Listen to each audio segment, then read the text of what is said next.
Hello there, our faithful viewers. We're glad to have you here today. This information has never been told, and that's because Retire Abroad Media and their cohorts don't want you to know this stuff. It's obviously going to be a game changer for some people. Let's get right to the information today. So living and retiring abroad is on shaky ground for most expats because it's not real sustainable traffic. When you understand the concept of enticement, it's much easier to see how people are being enticed to move abroad. What is enticement? The act of persuading someone to do something by offering them something pleasant, like, let's say, a company car. It can be anything.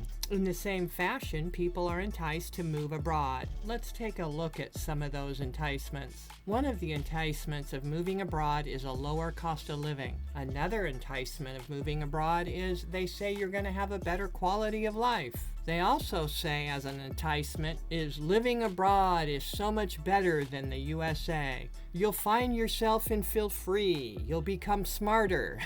You'll become a better person. These are advertisement spiels, and usually it's all of us gullible people that fall for this stuff. That's right. If there ever was a holy grail of marketing, it is this, to entice us with utopia. Utopia is the best thing since sliced bread, is it not?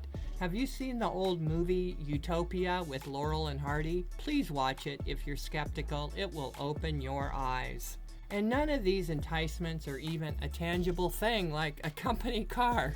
At least with an enticement like a company car, you actually get to use something and it's real. The car could end up being a junker though, but you could ask her to see it first and you would know if it's a junker or not. But how will you know if your quality of life will be better if you move abroad? How will you know if you'll become a better person by moving abroad? These enticements are subjective, opinionated biases that may or may not apply to you.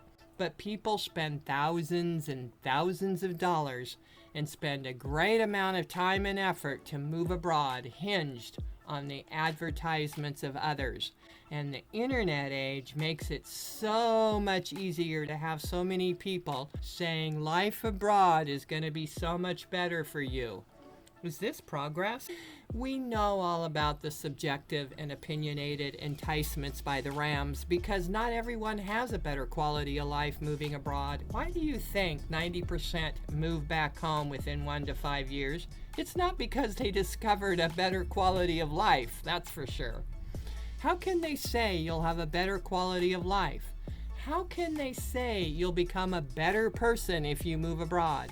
These marketing folks benefit from providing false advertisements to the public.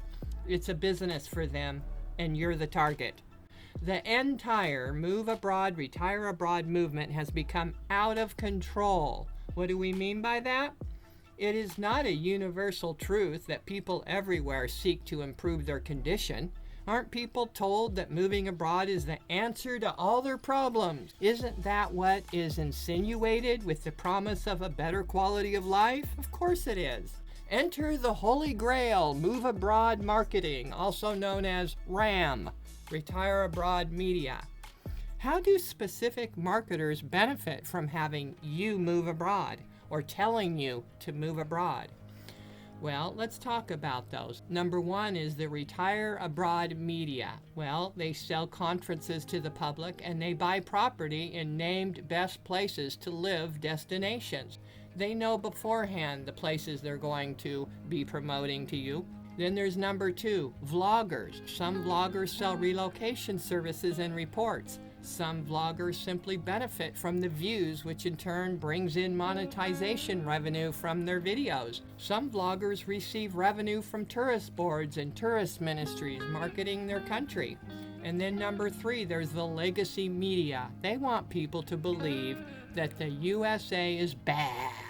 The new administration is going to do awful things to people, and America is just a bad place to live. Oh, it's so much better living abroad. And there's pages and pages of that. on the legacy media. Vested interests. Property developers, property investors, no matter how large or small. Many are just independent solo investors like you and me, but they will defend the issue to the point of turning themselves into trolls. You see it all over on forums. The countries themselves. Well, tourist revenue. Of course, it brings in revenue for tourism. Many countries benefit from tourism and residency visas with enticements and incentives that benefit them in the long run through foreign investment schemes.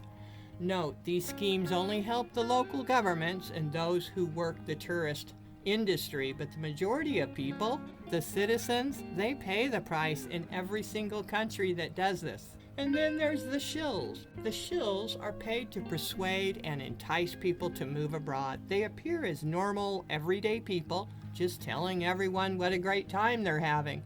However, they are paid and they're all over the internet, all over forums. And let's face it, the 6 different types of marketers benefit in some way by people's inherent gullibility and money. Why do we say inherently gullible? Well, because we are all inherently gullible in some way. There are so many hot buttons that this industry gets to push that we all get sucked in at some point. We're hearing this statement a lot. It's not what I expected.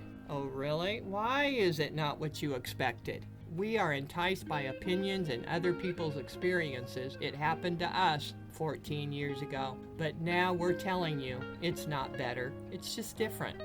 It's way different, and the grass is not greener for most people living in a foreign country.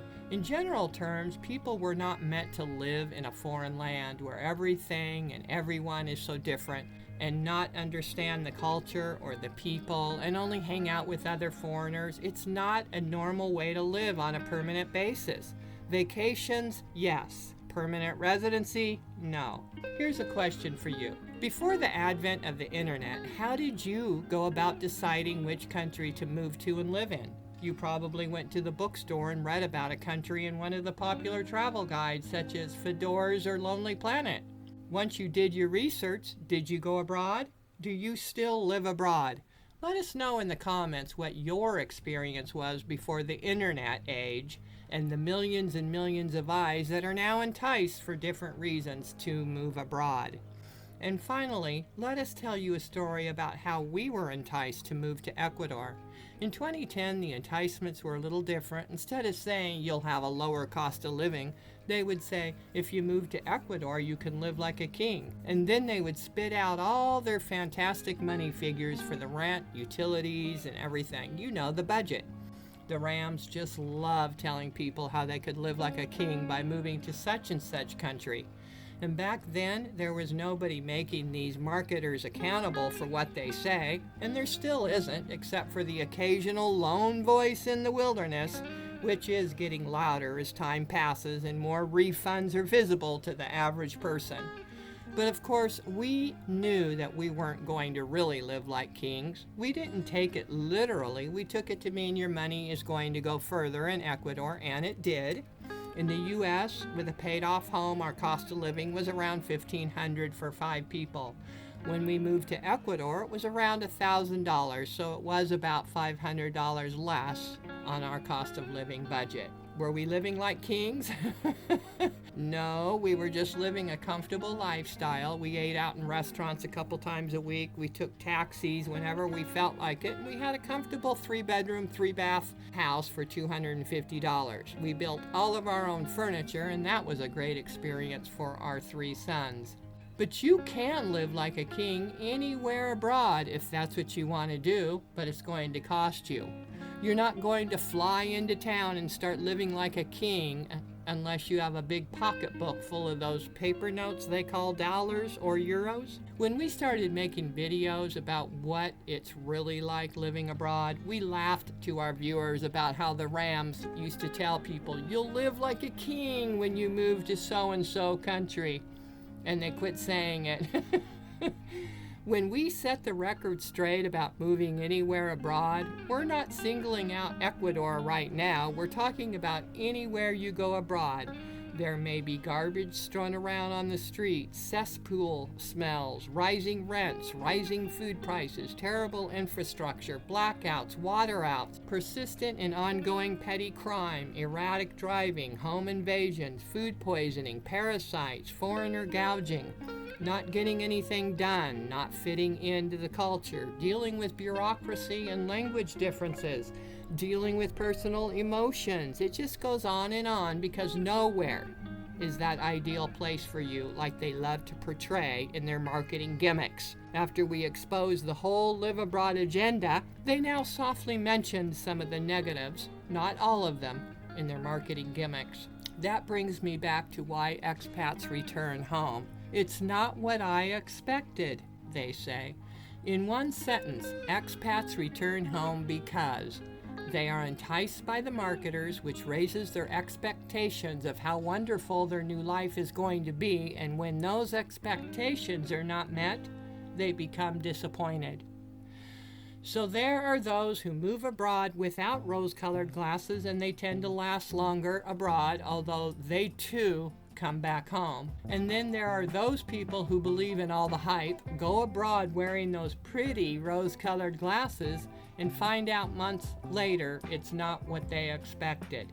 You see the rare birds that have been abroad for many years, and what do they have in common? Just looking at it anecdotally, you see that almost all of them went abroad before the internet age. That's an interesting factoid. Was it because they were not enticed by a barrage of glowing internet expat videos, expat interviews, expat vlogs, expat blogs, expat magazines, etc., etc.? You know what we mean. Well, that's it for this video. We hope you found this information enlightening today. Hope you have a great day. Take care and bye-bye.